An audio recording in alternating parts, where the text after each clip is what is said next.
So guys इस video में हम जो है वो पढ़ेंगे डेवलपमेंट, ठीक है, ग्रोथ एंड डेवलपमेंट। इसमें क्या होता है कि गैमेट फॉर्मेशन होती है, देन फर्टिलाइजेशन होती है, देन क्लीवेज होता है, देन गैस्ट्रुलेशन का प्रोसेस होता है, ऑर्गेनोजेनेसिस होती है और ग्रोथ होती है, ठीक है। सो सब एम्ब्रियोलॉजी क्या होती है कि एम्ब्रियोलॉजी स्टडी होती है ग्रोथ एंड डिफरेंशिएशन जो कि ऑर्गेनिजम्स में होती है, ठीक है। अब डेवलपमेंट क्या है चिक की कि एग जो है वो रेडी होता है लेइंग के लिए 22 आवर्स में। जो चिक डेवलपमेंट होती है वो कंप्लीट होती है 21 डेज़ में, ठीक है। और जो चिक डेवलपमेंट रेगुलेट की जाती है टेम्परेचर पे वो 36 to 38 डिग्री सेंटीग्रेड पे उसको रेगुलेट किया जाता है, ठीक है। अब इसमें इंटरनल फर्टिलाइजेशन होती है, ठीक है। अब ओवरी का काम क्या है, एग प्रोड्यूस करना। अब एग को जो रिसीव करता है उसको इनफेंडिबुलम कहते हैं, ठीक है। एग आगे जाता है मैग्नम में, देन एस्थमस में और देन यूट्रस में और कोलोन है, ठीक है। अब जो इनफेंडिबुलम है उसका ये साइट है फर्टिलाइजेशन के लिए। मैग्नम में जो सिंथेसिस होती है एल्बुमिन। एल्बुमिन क्या है कि जो अंडे में वाइट जो लिक्विड होता है उसको हम एल्बुमिन कहते हैं, ठीक है। अब इस्थमस जो अंडा जो एग है वो आगे मूव करता है इस्थमस में। इस्थमस में क्या होता है कि फॉर्मेशन होती है शेल मेम्ब्रेन की, ठीक है। अब इसमें क्या होता है कि जो एग है वो आगे मूव करता है यूट्रस में, जहाँ फॉर्मेशन होती है शेल की और क्लोन से होकर बाहर। अब जो एग है, ठीक है, उसमें क्या होता है कि शेल मेम्ब्रेन होती है, ठीक है, शेल होती है और एल्बुमिन जो यॉक के इर्द गिर्द जो वाइट लिक्विड होता है उसको एल्बुमिन कहते हैं, ठीक है। अब ये जो सारा प्रोसेस होता है ये डिस्क में जो अंडा चूजा जो है वो अंडे से निकलता है वो किसमें होता है, डिस्क में, जिसको हम डिस्कॉइडल डिस्क कहते हैं, ठीक है। अब क्लेवेज क्या होता है, क्लेवेज होती है माइटोटिक सीरीज होती है डिवीजन की फर्टिलाइज्ड एग में, ठीक है, जिसको हम डिस्कॉइडल क्लेवेज भी कहते हैं। इसमें क्लेवेज की फॉर्मेशन होती है डिस्कॉइडल डिस्क में, ठीक है। डिस्क क्या है कि small disc of protoplasm present on yolk at animal pole में, ठीक है। अब पैटर्न क्या है क्लेवेज का, इसमें पहले वर्टिकल डिवीजन होती है, सेकंड फेज़ में वर्टिकल डिवीजन होती है, थर्ड फेज़ में हॉरिजॉन्टल डिवीजन होती है और जो फोर्थ फेज़ है उसमें इरेगुलर डिवीजन होती है, ठीक है। फर्स्ट प्लेन में वर्टिकल डिवीजन होती है, सेकंड भी वर्टिकल और थर्ड में हॉरिजॉन्टल होकर फोर्थ में भी वर्टिकल। अब जो फोर्थ स्टेज में इरेगुलर शेप है, इरेगुलर डिवीजन होती है, इसको हम मोरूला कहते हैं। मोरूला क्या होता है कि मोरूला जो है इसमें फ्लैट सेल्स और स्मॉल सेल्स मौजूद होते हैं, ठीक है। इनको हम जो मोरूला है वो राउंड क्लोज पैक्ड होता है, इसमें मैस ऑफ ब्लास्टोमेर्स होते हैं, ठीक है। और ये कवर होता है by 1 or 2 thick layer blastoderm से, ठीक है। अब इसकी दो पार्ट्स हैं, सेंट्रल और पेरिफेरल। सेंट्रल में स्मॉल सेल्स हैं और डिफाइंड सेल्स हैं, ठीक है। पेरिफेरल में फ्लैट सेल्स हैं और लार्ज सेल्स हैं। अब ब्लास्टुला क्या होता है, इसमें फ्लैट सेल्स और स्मॉल सेल्स मौजूद होते हैं, इनमें कैविटी आ जाती है, ठीक है। उसको हम ब्लास्टोसोइल कहते हैं। अब जो सेगमेंटेशन कैविटी है वो प्रेजेंट होती है, जिसको हम ब्लास्टोसिल कहते हैं। अब ब्लास्टोडर्म जो डिस्कॉइडल कैप है ये भी मौजूद होती है, ठीक है। जो डिस्कॉइडल कैप अबव ब्लास्टोसिल होती है उसको हम ब्लास्टोडर्म कहते हैं। नेक्स्ट जो जो फ्लैट सेल यॉक के साथ जुड़ी हुई होती है उसको हम जोन ऑफ जंक्शन कहते हैं, ठीक है। जोन ऑफ जंक्शन में क्या होता है कि जो जोन ऑफ जंक्शन जो मार्जिनल एरिया होता है ब्लास्टोडर्म्स का, जहाँ ब्लास्टोडर्म सेल्स एडहेरेंट होते हैं यॉक के साथ, जो अनडिटैच्ड होते हैं, उनको हम कहते हैं जोन ऑफ जंक्शन। ये प्रोसेस बहुत ज़्यादा इंपॉर्टेंट है, सो काइंडली एक दफ़ा फिर आप सुन लें। जो एग ले होता है रेडी होता है ले के लिए वो 24 आवर्स में होता है, ठीक है। नेक्स्ट इसमें जो चिक डेवलपमेंट होती है वो कंप्लीट की जाती है 21 डेज़ में, ठीक है। और चिक डेवलपमेंट रेगुलेट की जाती है किस टेम्परेचर में, 36 to 38 डिग्री सेंटीग्रेड। अब ये MCQs के तौर पे भी आ सकता है कि किस टेम्परेचर में चिक डेवलपमेंट को रेगुलेट किया जाता है, तो so the answer is 36 to 38 degree centigrade. अब इसमें कौन सी फर्टिलाइजेशन होती है, इंटरनल फर्टिलाइजेशन, ठीक है। जो एग है वो मूव करता है इनफेंडिबुलम से मैग्नम तक, ठीक है। मैग्नम से आगे इस्थमस तक, इस्थमस से आगे यूट्रस तक, और आगे कोलोन है तो कोलोन से सेल जो है वो बाहर निकल आता है। अब इसमें क्लेवेज है एक पॉइंट, ठीक है, डिस्कॉइडल डिस्क है। अब डिस्कॉइडल डिस्क इंपॉर्टेंट MCQs आता है कि चूज़ा जो अंडे से निकलता है वो किस जगह से निकलता है, तो ये योक में एक डिस्क मौजूद होती है जिसको हम डिस्कॉइडल डिस्क कहते हैं, ठीक है। इसमें क्लेवेज के फेजेस आ जाते हैं, ठीक है। डिस्कॉइडल डिस्क है, ठीक है। उसके बाद पैटर्न है क्लेवेज। इसमें एक और चीज़ है zone of junction. Zone of junction में क्या होता है कि जो मार्जिनल एरिया होता है ब्लास्टोडर्म्स का, ठीक है, जो कि अटैच्ड होते हैं यॉक के साथ, ठीक है। Marginal area of blastoderms where blastoderm cells जो हैं, ठीक है, आर एडहेरेंट विद यॉक, मतलब जो अनडिटैच्ड हैं, ठीक है, वो अटैच होते हैं यॉक के साथ, उनको हम जोन ऑफ जंक्शन कहते हैं। टॉपिक इज़ गैस्ट्रुलेशन, ठीक है। गैस्ट्रुलेशन का मतलब क्या है कि मूवमेंट और rearrangement of cells in the embryo, ठीक है। एम्ब्रियो में मूवमेंट और रीअरेंजमेंट होती है सेल्स की, ठीक है।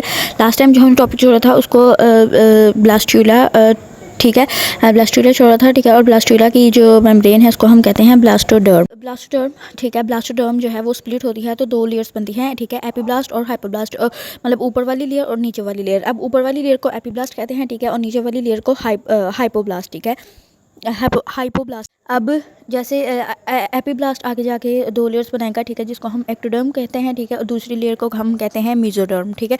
इस तरह जो हाइपोब्लास्ट है वो कौन सी लेयर बनाएगा, वो एंडोडर्म।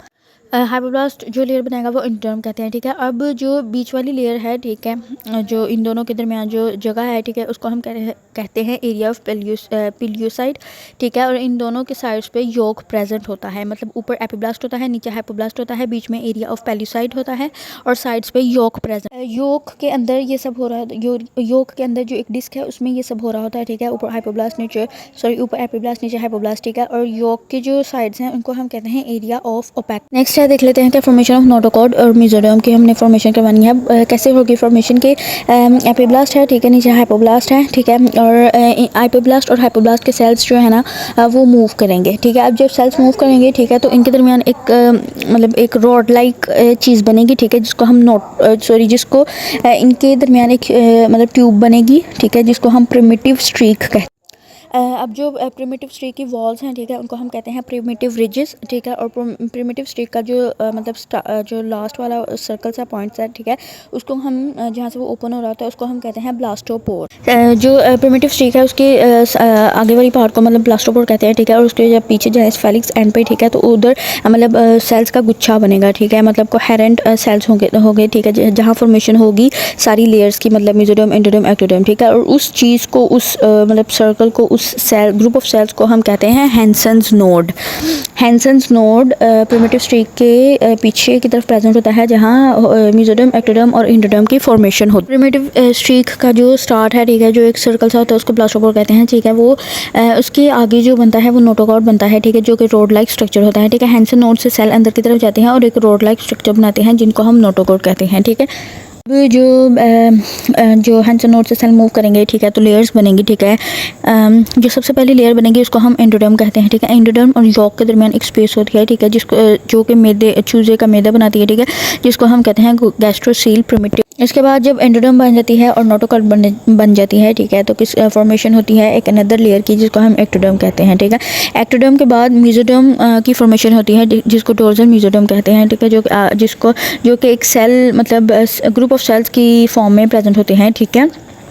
उनको हम कहते हैं सोमाइट, ठीक है, जो कि आगे जाके डिवाइड हो जाता है ऊपर की तरफ और नीचे की तरफ, ठीक है। ऊपर वाली को हम कहते हैं सोमैटिक मेसोडर्म, ठीक है, और जो नीचे वाली मेसोडर्म है उसको हम कहते हैं स्प्लैंकिंग मेसोडर्म। अब जो सोमैटिक मेसोडर्म और स्प्लैंकिक मेसोडर्म के दरमियान जो कैविटी जो स्पेस है, ठीक है, जो मतलब स्पेस है उसको हम कहते हैं सी। नेक्स्ट आ जाता है न्यूरोलेशन। न्यूरोलेशन में क्या होता है, फॉर्मेशन होती है नर्वस सिस्टम की, ठीक है। अब प्रोसेस क्या होता है कि जो एक इसमें एक्टोडर्म लेयर इन्वॉल्व होती है, ठीक है, और इसमें जो एक्टोडर्म है, ठीक है, उसके अंदर बैंड्स बनते हैं, ठीक है, जिसको हम न्यूरल बैंड्स कहते हैं, ठीक है, और ये किधर मौजूद होते हैं, न्यूरल एक्टोडर्म में।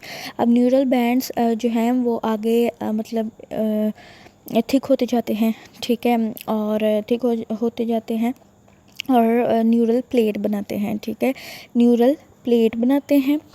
न्यूरल प्लेट के साथ मौजूद होती है न्यूरल फोल्ड। जो न्यूरल प्लेट के साइड्स पे बाउंड्रीज हैं, ठीक है, उनको हम न्यूरल फोल्ड कहते हैं, ठीक है। न्यूरल प्लेट 18 आवर्स लगते हैं इसको न्यूरल प्लेट बनने में, ठीक है। अब न्यूरल प्लेट से आगे जब फोल्डिंग होगी, ठीक है, तो न्यूरल ग्रूव बनेगा, ठीक है। मतलब न्यूरल बैंड से न्यूरल प्लेट कैसे बना, थिकनेस जब हुई थी बैंड्स की, ठीक है।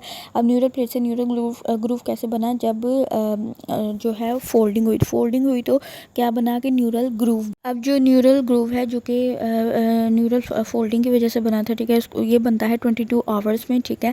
अब इसकी 2 पार्ट्स हैं, मतलब एंटीरियर और पोस्टीरियर, आगे वाला और पीछे वाला। जो एंटीरियर है वो ब्रेन बनाता है, ठीक है, और जो पोस्टीरियर पार्ट है वो स्पाइनल कॉर्ड बनाता है, ठीक है। जो न्यूरल ग्रूव है वो 22 आवर्स में मतलब बनता है, ठीक है, 22 आवर्स में, और देखा जाए तो 24 आवर्स में जो न्यूरल फोल्डिंग है वो कम्प्लीटली विजिबल होती है, ठीक है। 24 आवर्स में जो न्यूरल फोल्डिंग जब कम्प्लीटली विजिबल होती है तो उसको हम न्यूरोला कहते हैं।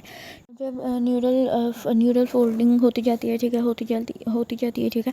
अब क्या होता है कि जो न्यूरल प्लेट है ना वो सेपरेट हो जाती है, ठीक है। और जब जो न्यूरल फोल्ड है ना वो आगे जाके मतलब बढ़ते जाते हैं, ठीक है, उनकी फोल्डिंग होती रहती है, ठीक है। तो क्या होता है कि न्यूरल फोल्ड और जो न्यूरल फोल्ड है और न्यूरल प्लेट है वो मिल जाते हैं, ठीक है। तो उनको हम कहते हैं न्यूरल ट्यूब, और जो इनके दरमियान जो स्पेस होती है उसको न्यूरल सील कहते हैं, ठीक है। और जो इनके जो ओपनिंग होती है, ठीक है, न्यूरल ट्यूब की जो ओपनिंग होती है उसको हम न्यूरोपोर कहते हैं। एक दफ़ा फिर समझ लें कि सबसे पहले न्यूरल बैंड जो न्यूरल एक्टोडर्म है, ठीक है, उसमें बैंड्स मौजूद होते हैं जिनको हम न्यूरल बैंड कहते हैं, ठीक है, जो कि न्यूरल एक्टोडर्म में प्रेजेंट होती हैं। अब न्यूरल बैंड से क्या बनता है, न्यूरल प्लेट, ठीक है, जिनकी बाउंड्री को हम कहते हैं न्यूरल फोल्ड, ठीक है। ये 18 आवर्स में बनते हैं। अब न्यूरल प्लेट से न्यूरल ग्रूव बनता है जो कि न्यूरल फोल्ड्स की मतलब फोल्डिंग की वजह से बनता है, ठीक है। अब न्यूरल ग्रूव की दो एंड्स हैं, पोस्टीरियर और इंटीरियर एंड क्या बनाएगा, ब्रेन, और पोस्टीरियर एंड स्पाइनल कॉर्ड बनाएगा। 22 आवर्स में जो न्यूरल ग्रूव है वो कंप्लीट होता है, लेकिन जो न्यूरल फोल्डिंग है वो कम्प्लीटली विजिबल होती है आफ्टर 24 आवर्स। उसको हम न्यूरोला कहते हैं, ठीक है।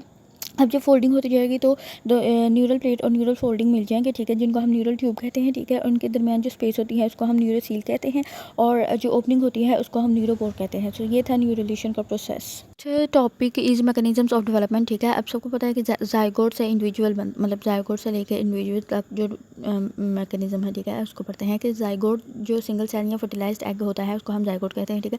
अब जायगोट जब डेवलप होता है तो उसको हम क्लेवेज कहते हैं। अब क्लेवेज में क्या होता है कि इसमें हर सेल में ना मतलब जेनेटिक इन्फॉर्मेशन प्रेजेंट होती है in the form of genome, ठीक है। अब जो जीनोम है वो comes in the form of chromosomes, जो जीनोम है वो क्रोमोसोम्स के फॉर्म में होता है, ठीक है। जो सम जीन्स होती है ना वो रिमेन मतलब कुछ जीन्स एक्टिव होती हैं, ठीक है, और जो कुछ जीन्स होती हैं वो इनएक्टिव होती हैं। अब इसमें नंबर 1 देख लेते हैं। एक्सपेरिमेंट परफॉर्म किया था हैंस डायस्ट्रिस ने, ठीक है, 1892 में, ठीक है, सी अर्चिन में, ठीक है। उसने क्या किया कि जायगोट लिया, ठीक है, जायगोट डिवाइड किया उसने 2 सेल्स में, ठीक है, और जो both separate half embryo developed 2 normal individuals, ठीक है। अब इस मतलब जायगोट उसके बाद जो जायगोट डिवाइड हुआ था उसने 2 एम्ब्रियोज में, ठीक है। तो उसके बाद जो हाफ एम्ब्रियो थे उसके बाद जो थे ना नॉर्मल इंडिविजुअल की फॉर्मेशन, मतलब नॉर्मल इंडिविजुअल बोर्न हुए थे, ठीक है। अब रिजल्ट इसका क्या था कि जो ऑल सेल्स कंटेन्ड सम जेनेटिक इन्फॉर्मेशन, ठीक है। तो इसका रिजल्ट क्या आया था कि जो सेल्स ने मतलब थोड़ी सी जेनेटिक इन्फॉर्मेशन थी ना सेल के अंदर वो बिल्कुल मतलब सेम ओरिजिनल जायगोट की मतलब तरह थी, ठीक है। एक्सपेरिमेंट नंबर 2 किया गया था, ठीक है। एक्सपेरिमेंट परफॉर्म किया था स्पेमन और सोलामेंडर ने एक्सपेरिमेंट जो था वो परफॉर्म किया था स्पेमन ने, स्लेमेंडर जो है, ठीक है, उसमें क्या किया था कि जो उसने जायगोट लिया था, ठीक है, जायगोट को डिवाइड किया था 2 इक्वल हाफ्स में, ठीक है। किसको यूज़ करके, बाय यूजिंग मिनट। इसमें एक्सपेरिमेंट क्या होता है कि इसने स्लेमेंडर का जायगोट लिया था, उसको ना थोड़ा सा पिंच किया, ठीक है, माइन्यूट मतलब उसने पिंच किया, ठीक है। तो जो जायगोट है ना, ठीक है, जो साइटोप्लाज्म है, ठीक है, वो मतलब 2 हाफ में जब डिवाइड हुआ तो एक में साइटोप्लाज्म था और एक में साइटोप्लाज्म नहीं था। एक जिसमें साइटोप्लाज्म था उसको न्यूक्लिएटेड, वो इसको न्यूक्लिएटेड कहा जाता है, ठीक है। जो विदाउट साइटोप्लाज्म था उसको ए न्यूक्लिएटेड। अब इसने ना इसको गिरा लगा दिया माइन्यूट लिगेचर के साथ, ठीक है, ऑफ ह्यूमन ईयर, ठीक है, मतलब थ्रेड लाइक स्ट्रक्चर के साथ, ठीक है। अब उसमें क्या हुआ कि उसने देखा कि जो सेल डिवाइड किए गए थे ना, ठीक है, जिसमें न्यूक्लियस ऑलरेडी मौजूद था ना, ठीक है, वो सेल जो था ना मतलब जो न्यूक्लिएटेड सेल्स थे ना वो डिवाइड होते गए 2 से 4, 4 से 6, 6 से 8, ठीक है, 16 सेल्स स्टेज में। अब क्या हुआ कि जो क्लेवेज न्यूक्लिया है ना उसने क्रॉस किया था, मतलब थोड़ी सी जो स्पेस रह गई थी ना, ठीक है, उसमें एक न्यूक्लियस ने क्रॉस किया था दूसरी की तरफ जो जिसमें न्यूक्लियस नहीं था, ठीक है। अब मतलब उसने बोरो कर लिया, ठीक है। अब क्या हुआ कि जो क्लेवेज न्यूक्लिया ने cross through narrow cytoplasmic pathway, ठीक है।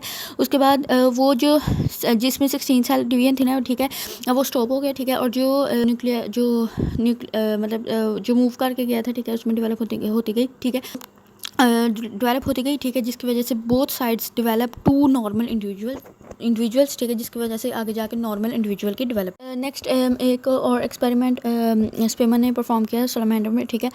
उसमें उसने जायगोट लिया स्लेमेंडर का, ठीक है। उसमें क्या था, अब इसमें क्या था, ग्रे क्रिस्टल मौजूद था, ठीक है। ये एक पिगमेंटेड फ्री एरिया है साइटोप्लाज्म का जो कि अपीयर होता है फर्टिलाइजेशन के टाइम पे। अब जायगोट जब डिवाइड हुआ तो उसने minute ligature of human hair के साथ दोनों को मतलब जोड़ कर रखा, ठीक है। अब क्या था, दोनों में डिफरेंस क्या था कि जो है न्यूक्लियस था दोनों में, लेकिन जो ग्रीक रेसेंट है, ठीक है, जो अदर हाफ थी वो लैक ऑफ ग्रीक रेसेंट था, ठीक है, और एक में जो न्यूक्लिएटेड था उसमें ग्रीक रेसेंट मौजूद था। अब दोनों सेल डिवाइड हुए, ठीक है, 16 सेल्स की मतलब 16 सेल्स स्टेज पे आए, ठीक है। अब दोनों में डिफरेंस ये था कि एक में ग्रे क्रिस्टन था और दूसरे में ग्रे क्रिस्टन नहीं था, ठीक है। दोनों हाफ एम्ब्रियो में डेवलप हुए, ठीक है। और जो जिसमें ग्रे क्रिस्टन मौजूद था, ठीक है, वो डेवलप हुआ नॉर्मल इंडिविजुअल में, ठीक है। और हाफ एम्ब्रियो जो है 16 सेल स्टेज, ठीक है, जो कि हाफ एम्ब्रियो में डिवाइड हुआ था, वो डेवलप हुआ एक बॉल लाइक। अब रिजल्ट्स क्या आए कि जो all cells content same genetic information, मतलब सब जो सेल्स थे ना उनमें सेम जेनेटिक इन्फॉर्मेशन मौजूद थी, ठीक है। जो साइटोप्लाज्म कंटेंट इन्फॉर्मेशन है वो एसेंशियल है डेवलपमेंट के लिए। सो ये थे एक्सपेरिमेंट्स जो कि परफॉर्म किए गए थे, ठीक है। अगेन सुन लें, एक्सपेरिमेंट नंबर 3 क्या था कि स्पेमर ने सैलमेंडर पर एक्सपेरिमेंट परफॉर्म किया था, ठीक है। उसने सैलमेंडर के जो जायगोट लिया था, ठीक है, उसमें जो ग्रे क्रिस्टल मौजूद था ना, उसको हम कहते हैं pigmented free area of cytoplasm that appears at the time of fertilisation. वो आगे डिवाइड हुआ माइन्यूट लिगेचर के साथ उसने ज्वाइन किया, ठीक है। अब दोनों में डिफरेंस ये था कि एक में ग्रे क्रिस्टल था, एक में ग्रे क्रिस्टल नहीं था।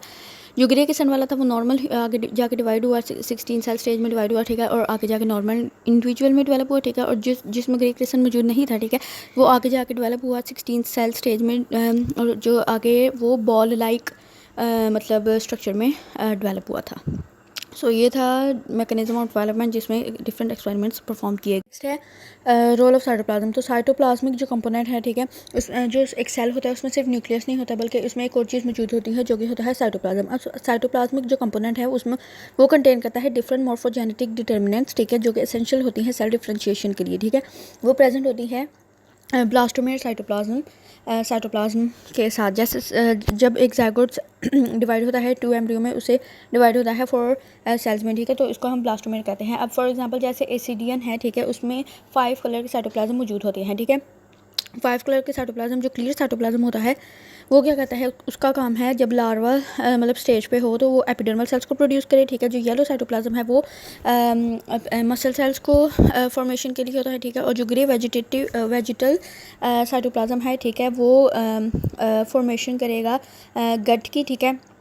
और जो फोर्थ है, और जो न्यूक्लियस मतलब ग्रे वेजिटल्स साइटोप्लाज्म है, ठीक है, एसिडियन के पास जो ग्रे वेजिटल साइटोप्लाज्म है उसकी जिम्मेदारी है गट को प्रोड्यूस करना, ठीक है। और जो ग्रे इक्वेटोरियल साइटोप्लाज्म है एसिडियन के पास, उसका काम है नोटोकॉर्ड और न्यूरल ट्यूब को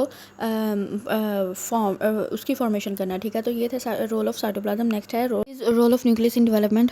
तो जो जीन्स कंट्रोल सब्सटेंसेस हैं, ठीक है, वो प्रोड्यूस करते हैं और फाउंड होते हैं विद इन साइटोप्लाज्म, ठीक है, मतलब वो साइटोप्लाज्म में मौजूद होते हैं, ठीक है, और बनते भी वहाँ हैं। अब जो डेवलपमेंटल सब्सटेंसेस हैं वो जो एक्टिव होते हैं, ठीक है, वो प्रोड्यूस्ड होते हैं बाय न्यूक्लियस, ठीक है। फॉर एग्जांपल अब एसिटल बुलेरिया, ठीक है, इसमें अब जो ये अटेन करते हैं साइज ऑफ सेंटीमीटर, ठीक है, या मोर, मतलब अब इसमें 3 थिंग्स मौजूद हैं, ठीक है, कैप, स्टॉक और राइजर, ठीक है। अब कैप क्या होती है, कैप अम्ब्रेला लाइक होती है, ठीक है, और ये प्रेजेंट होती है बिल्कुल टॉप पे, ठीक है। अब जो स्टॉक है वो एक लॉन्ग स्टॉक है, ठीक है, मतलब एक लॉन्ग ट्यूब है, ठीक है, और ये अराइज होती है राइजर्ड से। अब जो राइजर्ड है, ठीक है, राइजर्ड जो है वो अटैच होता है सब्सटेंसेस के साथ, ठीक है, जो कि कंटेन करते हैं सिंगल न्यूक्लियस।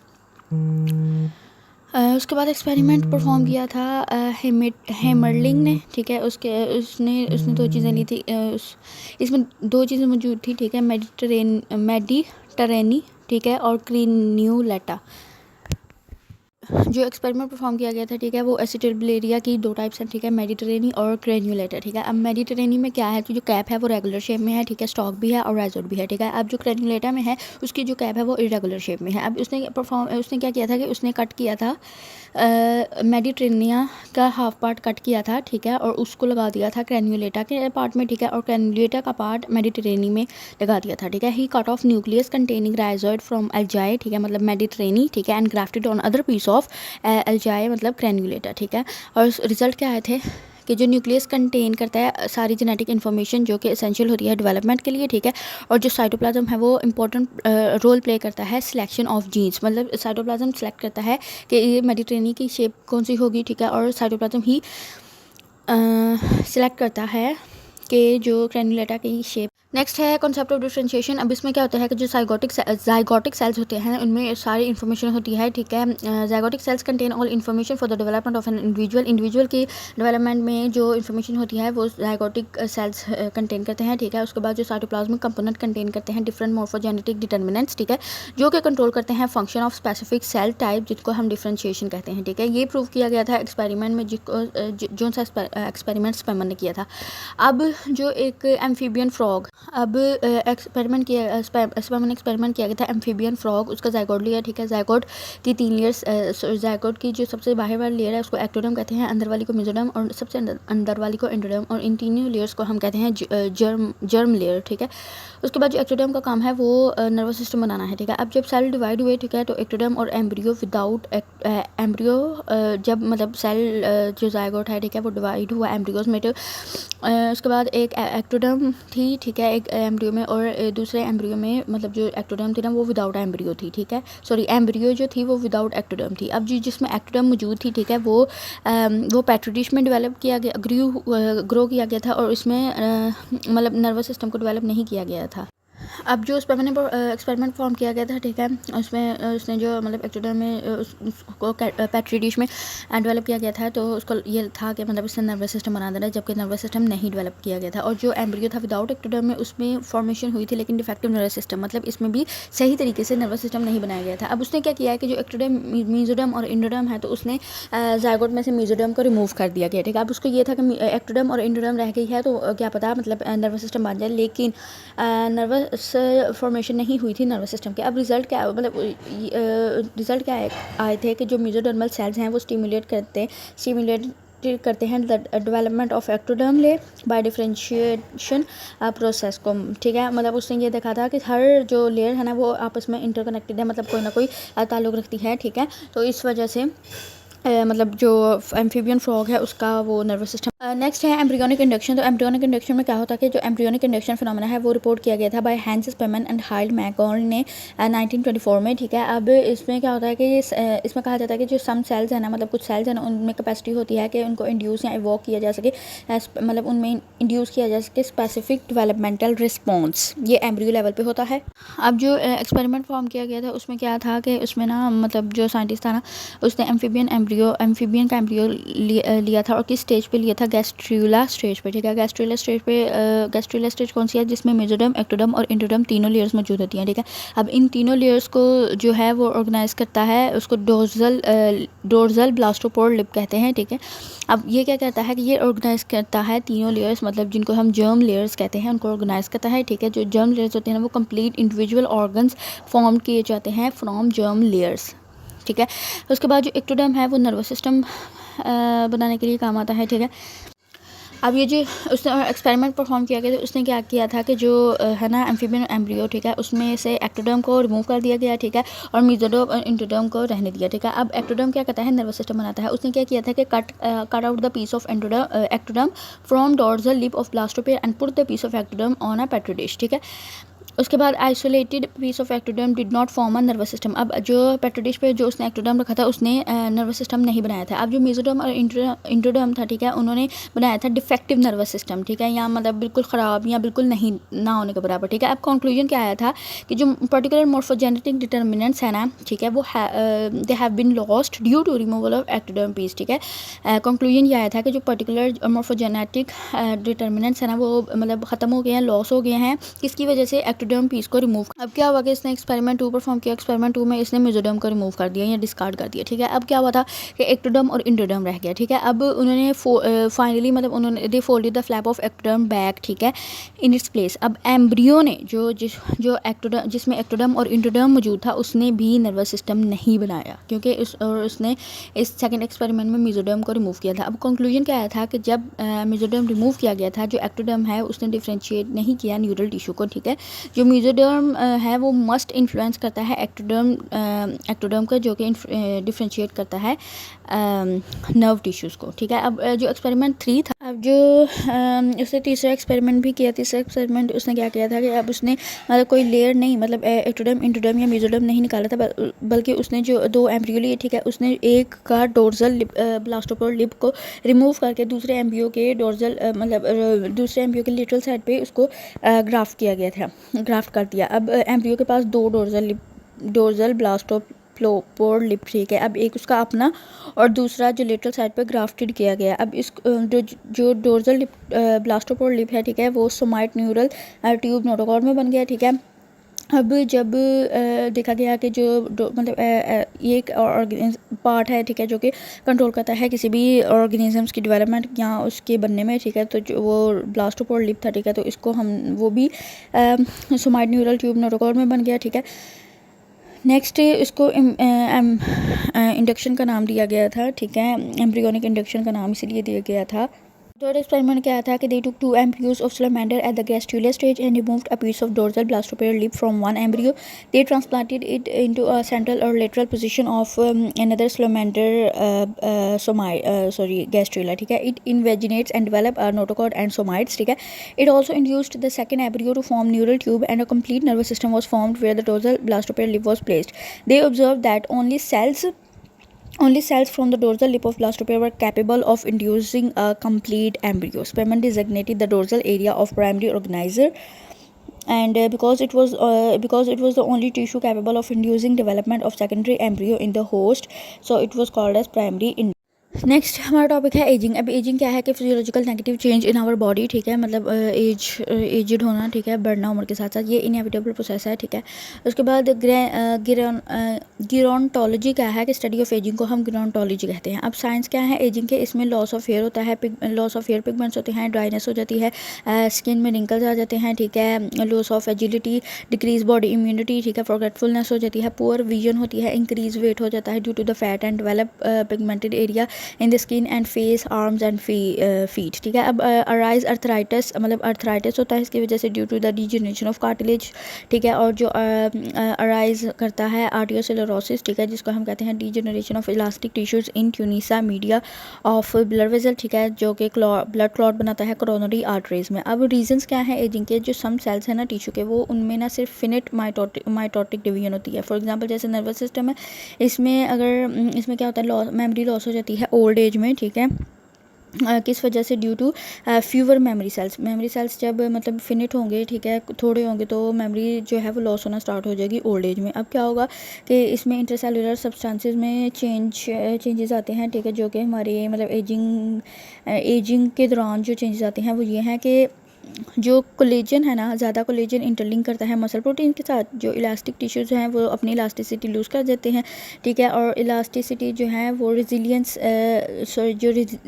होती है वो डेंस होती है कनेक्टिव टिश्यूज़ में और कार्टिलेज में, ठीक है। और जो इलास्टिक टिश्यूज़ हार्ड हो जाते हैं, ठीक है। अब जो स्पॉन्टेनियस म्यूटेशंस कॉज करते हैं degeneration of tissues and loss of cells, ठीक है। अब एजिंग प्रोसेस स्लो डाउन कब होता है, जब प्रॉपर मील लें, ठीक है, प्रॉपर स्लीप लें, रेगुलर एक्सरसाइज लें, इन्हें स्मोकिंग को इनहिबिट करें। मैक्सिमम एज जो है वो 120 से 125 ईयर्स है, ठीक है। 75 एज में मतलब 8 से 14.5 मिलियंस है, ठीक है। और 80 की एज में 5 से 12, मतलब ये एमसीक्यूज़ के लिहाज से भी एक इम्पॉर्टेंट है कि जो मतलब दुनिया में वैसे 120 से 125 ईयर्स के लोग नज़र आते हैं, लेकिन जो 75 एज के लोग नज़र आते हैं वो 8 से 14 मिलियन में, ठीक है, उनकी तादाद है। और जो 80 की एज में वो मतलब वो 5 से 12 मिलियन की तादाद में लोग नज़र आ जाते हैं, क्योंकि लोग ज़्यादा जल्दी बूढ़े हो जाते हैं। तो अगर आप मतलब ये प्रोसेस अपनाएंगे कि ठीक है, मतलब जो प्रॉपर मील लेंगे, प्रॉपर स्लीप लेंगे, रेगुलर एक्सरसाइज लेंगे और स्मोकिंग को इनहिबिट करेंगे, तो आप टाइम पे बूढ़े होंगे, उससे पहले नहीं बूढ़े होंगे। नेक्स्ट हमारा टॉपिक है रीजनरेशन, ठीक है। रीजनरेशन क्या होती है कि ability of a body to regain and recover of lost body parts, ठीक है। ये सिमिलर होता है एम्ब्रियोलॉजिकल प्रोसेस की तरह। री का मतलब होता है अगेन एंड जनरेशन का मतलब होता है टू प्रोड्यूस। मतलब रीजनरेशन एक एबिलिटी होती है बॉडी की कि वो जो अपने बॉडी पार्ट लॉस्ट किए मतलब लॉस्ट हो गए हैं उनको रीगेन कर सके, रिकवर कर सके। एग्जाम्पल इसमें आ जाती है, इसमें स्पॉन्जी की एग्जाम्पल आ जाती है, ठीक है। इसमें सिंपल ऑर्गेनाइजेशन होती है, ठीक है। और इसमें मतलब इसमें स्पॉन्जी में ना मतलब ग्रेटर पावर है रीजनरेशन की, ठीक है। कोई भी पीस स्पॉन्जी का वो रीजनरेट कर सकता है उसका होल पीस, होल बॉडी, ठीक है। उसके बाद है लॉबस्टर। लॉबस्टर में पिंसर क्लॉज होते हैं। जो पिंसर क्लॉज होते हैं ना वो रीजनरेट करते हैं पूरी बॉडी को। स्टारफिश की अगर एग्जांपल देखी जाए तो स्टारफिश में सेंट्रल डिस्क और आर्म्स होते हैं। तो जो आर्म्स होते हैं स्टारफिश में वो रीजनरेट करते हैं होल बॉडी पार्ट को, ठीक है। और जो लिजर्ड में जो टेल होती है, ठीक है, वो रीजनरेट की जा मतलब वो रीजनरेट करती है होल बॉडी पार्ट को। स्लेमेंडर में जो लिम्स होते हैं, ठीक है, वो जनरेट करते हैं उनकी बॉडी पार्ट को। अब ह्यूमन बींग्स में क्या है कि healing of wound and repair of fractures होती है। प्लांट में प्लांट प्रोपगेशन, जैसे प्लांट प्रोपगेशन क्या होता है कि producing of new plants through stem leaf and any tissue. मतलब प्लांट को प्रोड्यूस किया जा सकता है किसके ज़रिए, स्टेम, लीव्स और किसी भी टिश्यूज़ के ज़रिए, ठीक है, जैसे कि मतलब अनियन या गार्लिक, ठीक है। अब सेल्स की टाइप्स हैं undifferentiated cells, differentiated, dedifferentiate cells and the differentiate cells. अब अनडिफरेंशिएटेड सेल्स कौन से होते हैं? ये जो अनस्पेशलाइज्ड सेल्स होते हैं, ठीक है, जैसे न्यू ब्लास्ट ट्री। अब इसमें अनडिफरेंशिएटेड सेल्स में एग्जांपल आ जाती है प्लेनेरिया या प्लेटफॉर्म्स की, ठीक है। ये प्रेजेंट होते हैं बॉडी के अंदर की तरफ, ठीक है, और ये माइग्रेट करते हैं टुवर्ड एम्प्यूटेड पार्ट में, ठीक है, और जो डिफरेंशिएट करते हैं स्पेशलाइज्ड सेल्स को। अब डी डिफरेंशिएट सेल्स जो हैं ये लेस स्पेशलाइज्ड सेल्स होते हैं, जैसे फॉर एग्जांपल स्लेमेंडर या स्लेमेंडर्स वगैरह में, ठीक है। अब जो डिफरेंशिएटेड पार्ट्स होते हैं वो स्पेशलाइज्ड सेल्स होते हैं, फॉर एग्जांपल जैसे हमारे स्किन सेल्स। नेक्स्ट है एबनॉर्मल डेवलपमेंट। अब जिसको जिस लेवल पर मतलब ऐसी ब्रांच ऑफ बायोलॉजी, ठीक है, जिसमें हम डील करते हैं एबनॉर्मल डेवलपमेंट को और फैक्टर्स को जो कि इंटरफेयर करते हैं डेवलपमेंट के नॉर्मल प्रोसेस को, इसको हम कहते हैं टेट्रोलॉजी। टेट्रोजन्स क्या है कि ऐसे फैक्टर्स जो कि कॉज करते हैं एबनॉर्मल डेवलपमेंट, उनको हम टेट्रोजन्स कहते हैं। अब जेनेटिक एबनॉर्मेलिटीज़ हैं, इन्वायरमेंटल फैक्टर्स हैं और metabolic abnormalities, genetic abnormalities and metabolic abnormalities. अब जो एबनॉर्मल जीन है, ठीक है, और एबनॉर्मल क्रोमोसोम्स हैं। अब जो एबनॉर्मल जीन्स हैं, ठीक है, वो डिफेक्टिव जीन्स इनहेरिटेड किए जाते हैं ऑफ स्प्रिंग में, जैसे फॉर एग्जांपल हीमोफीलिया, ठीक है, ये ज़्यादातर मेल्स में होता है, ठीक है। इसमें हीमोफीलिया ये ज़्यादातर मेल्स में हो जाता है। मेल्स में क्या XY क्रोमोसोम मौजूद होता है, ठीक है। अगर X के ऊपर हीमोफीलिया कैपिटल H है, मतलब हीमोफीलिया है, तो 50% चांस है कि इसमें मेल को बीमारी नहीं होगी। अगर X क्रोमोसोम के ऊपर स्मॉल कैपिटल H है, ठीक है, तो इसका मतलब है कि 50% मेल को ये बीमारी होगी, ठीक है, और ये ट्रांसमिटेड होती है मतलब पेरेंट्स से ऑफ स्प्रिंग में, तो 50% चांस है कि ये बीमारी होगी, ठीक है। अब फीमेल्स के अंदर XX मौजूद है, ठीक है। अब XX के ऊपर अगर तो दोनों कैपिटल H मौजूद हैं तो बीमारी नहीं होगी। अगर एक डोमिनेंट मतलब और एक रिसेसिव स्मॉल H मौजूद है, ठीक है, हीमोफीलिया का, तो इसको भी फीमेल को बीमारी नहीं होगी। अगर तो दोनों रिसेसिव मौजूद है मतलब H मौजूद हैं तो इस फीमेल को भी ये बीमारी होगी, ठीक है। अब हीमोफीलिया डिफेक्टिव जीन्स प्रेजेंट हो जाते हैं। अब है एबनॉर्मल क्रोमोसोम्स में क्या आता है कि मिसिंग या एडिशन होता है क्रोमोसोम्स का ड्यूरिंग एनाफेज में, ठीक है। अब क्रोमोसोम और एबनॉर्मलिटीज़ में क्या होता है कि मिसिंग या एडिशन होता है क्रोमोसोम का ड्यूरिंग एनाफेज में। अब अगर X0 क्रोमोसोम होंगे तो टर्नर सिंड्रोम पैदा होगा, ठीक है। अगर XXY होगा तो क्लाइनफिल्टर डिजीज़ होगी, ठीक है। और अगर XYY होगा तो सुपरमेल होगा। सुपरमेल क्या होता है कि जो टॉलेस्ट एग्रेसिव होते हैं, ठीक है, मतलब टॉलेस्ट मेल होते हैं, ठीक है, और ये अपीयर होते हैं ड्यूरिंग गैमेटोफाइट। नेक्स्ट है इन्वायरमेंटल फैक्टर्स में आ जाते हैं ऐसे फैक्टर्स जो कि कॉज करते हैं एनवायरमेंटल एबनॉर्मल डेवलपमेंट, ठीक है। ये ग्रुप ऑफ एनवायरमेंटल फैक्टर्स हैं जिनको हम टेट्रोजन कहते हैं। अब रेडिएशंस और न्यूट्रिशंस आ जाती हैं। रेडिएशंस में क्या करते हैं, जैसे फॉर एग्जांपल आयनाइज रेज जो है वो अफेक्ट करती हैं डेवलपमेंट पे ओवा और स्पर्म की, ठीक है। और जो न्यूट्रिएंट्स हैं वो डेफिशिएंसी अगर विटामिन की हो, ठीक है, और ट्रेस एलिमेंट्स की हो तो कॉज करेंगे इस डिज़ीज़ को, मतलब न्यूट्रिशन की वजह से भी डिज़ीज़ कॉज हो जाती है। अब मेटाबॉलिक एनवायरनमेंट एबनॉर्मलिटीज़ में क्या है कि ये अफेक्ट करेंगी ऑर्गन डेवलपमेंट में, जैसे फॉर एग्जांपल माइक्रो मतलब स्मॉल और सेफेली मतलब हेड, ठीक है। इसमें ये स्मॉल हेड इंडिविजुअल होगा इसमें, ठीक है। क्लेफ्ट पैलेट में जो लिप्स हैं वो फोल्डेड होंगे और हेक्सा डिजिट में 6 डिजिट होंगे इंडिविजुअल्स, ठीक है। तो इन एबनॉर्मलिटीज़ की वजह से ये डिजीज़ पैदा होंगी। इसी के साथ ये चैप्टर यहाँ पे एंड होता है, ठीक है। अगर if you guys have any kind of questions related to any topic, so you can ask me questions in comment section. I will give you answer in next video inshallah.